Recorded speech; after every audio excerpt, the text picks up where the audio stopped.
Welcome to This Explainer. Today we're unpacking something that's fundamental but, honestly, a little counterintuitive: the active pursuit of discomfort in our daily routines. We spend so much time building our lives to be as frictionless as possible. But the source text we're looking at today argues that stagnation is the price we pay for all that comfort. It requires a bit of tough love, frankly, but it's grounded in deep empathy for the human condition. We all get stuck, we all plateau. But the way out of that stagnation is right in front of us, even if it's not exactly the path of least resistance. Section 1, the Discipline of Discomfort. Okay, let's dive into this. It's time to stop viewing friction as bad luck and really start treating it as an intentional, deliberate discipline. Face uncomfortable situations. Notice how that mandate is totally devoid of qualifiers? It doesn't suggest you try or maybe consider it. It's a direct command to stop looking for the exit door when the temperature in the room rises, and instead stand firmly right in the center of the challenge. This isn't just about dealing with some minor annoyance. This is a true call to adventure.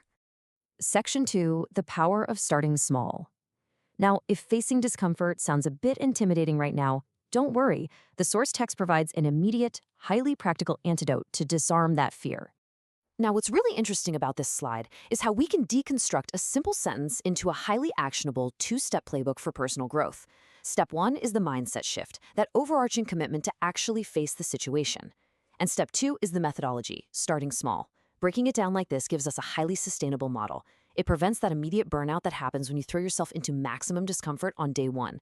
It's a playbook you can apply literally anywhere, making sure this grand philosophy of facing your fears is actually executable on, say, a random Tuesday afternoon.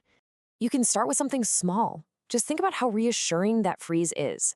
The threshold for meaningful growth doesn't require some heroic, life-altering leap. It's really just about taking microdoses of friction. This is incredibly freeing, right? It means those tiny, everyday choices, where we usually just default to comfort, are the exact arenas where real discipline is forged. You don't need an audience. You don't need a massive, overwhelming goal. You just need to find a tiny, everyday hurdle where you gently pivot toward the slight friction instead. Moving to Section 3, physical versus mental discomfort. Let's zoom in here to dissect two specific examples from the text, distinguishing between the different types of friction we face. And this brilliantly illustrates the duality of our experience. On one hand, you have pure physical endurance, like riding a bike up a steep hill. Your lungs are burning, your legs are aching. That's undeniable physical protest.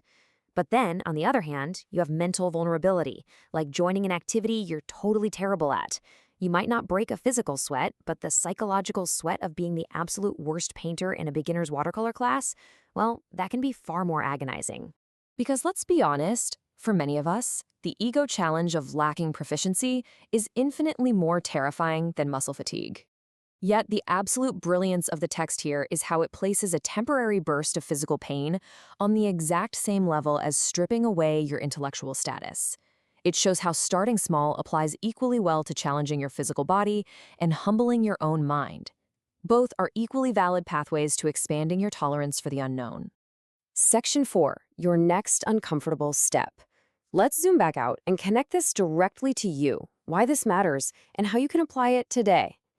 So the crucial point is that discomfort is not a punishment for making a wrong turn. It's a deliberate choice to step out of stagnation.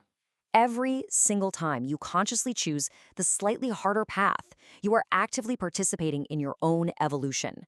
The source material reveals that growth isn't about massive, dramatic leaps. Growth is simply the quiet, consistent discipline of choosing a little bit of friction every single day. Which leaves us with this final, incredibly vital question drawn directly from our source. I really want you to answer this for yourself before the day is over. What is your steep hill today? Where is the physical friction you are avoiding right now? Or what activity will expose your lack of proficiency? Where can you intentionally humble your ego and allow yourself the immense freedom of just being a beginner? Remember, you can start small, but the absolute most important part is that you start. Face the situation. Embrace the discipline.